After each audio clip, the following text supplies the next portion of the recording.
Okay, I'm gonna show you guys the figure 4 at the wall pose, or can also be called reclining pigeon or wall pigeon. So I'm gonna show you how to do it. You're going to lay on one side and scooch your sit bones against the wall, and then let the legs go up the wall. And you might have to readjust and wiggle your butt closer. If your hamstrings are tight, your knees might bend a bit or need to bend a bit. And if your low back is really flat, you might put a blanket under it that's not too high, you know, maybe like a 1/2 inch to 1 inch of width. And then you'll first create a little bit of a sit bones back action. So I'm going to tuck my tail, and that's the opposite of what we want. You might have tightness that creates that, but you're going to see if the groins will go back. And you can see I'll move my hands so you can kind of see my upper back move. So we don't want this, we do want this. Okay. And then I'm going to cross right ankle over the left thigh to start.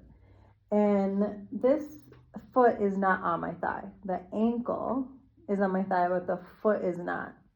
And this is so that the ankle can be fully straight. Because if my foot's on my thigh, I can like sickle the ankle and it won't be straight. So ankle on the thigh, foot is off the side of it. So now, also if your foot's dead, you want to bring a flex, full dorsiflex into the foot and straight ankle. So not like this, because this is stretching the outside of the ankle and not giving us good alignment. So we're gonna make it straight. Then if this knee pulls in towards you, you're gonna wanna make sure you put a hand here and move it away, bringing the shin parallel to the wall. From there, you'll place your opposite footprint to the wall. So this is kind of like your starting place. Unless you were already getting a really good stretch with the leg just straight up the wall, you can stay there too. But you're going to be here and you're going to create another butt blossom action. Okay, so the opposite of scooping, you're going to stick your butt out towards the mat so that your low back lifts up a little bit, hopefully. And then from here, again, you're going to make sure your foot stays in good alignment because that affects your knee and your hip. So dorsiflex on the foot, straight ankle. And then this shin stays as parallel to the wall as possible. And you keep this curve in the low back to the degree that's possible. But then you can pull the foot down if you're not getting a stretch in your right hip yet. So now my foot went pretty low down. Yours may not go that far down or may not need to get a really good stretch in the right sit bone area. But now that I'm here, I want more muscle work to get more of a stretch. So if you happen to be more open there, you can push this foot, the wall foot, you can push it and get a bigger butt blossom in when you push it. And I'm keeping this flex, keeping the ankle straight, keeping the right shin parallel to the wall. And I can hang out here. Okay. And then to come out, you just stretch this leg straight, bring the other one straight.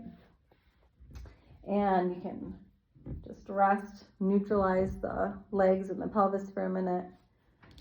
And this, the pose itself that I was in here, this you could stay in for quite some time as long as there's no pain or anything that seems off. It's a pose that you could stay in for quite a while. So 10 minutes, 15 minutes on each side, just allowing the body to open slowly.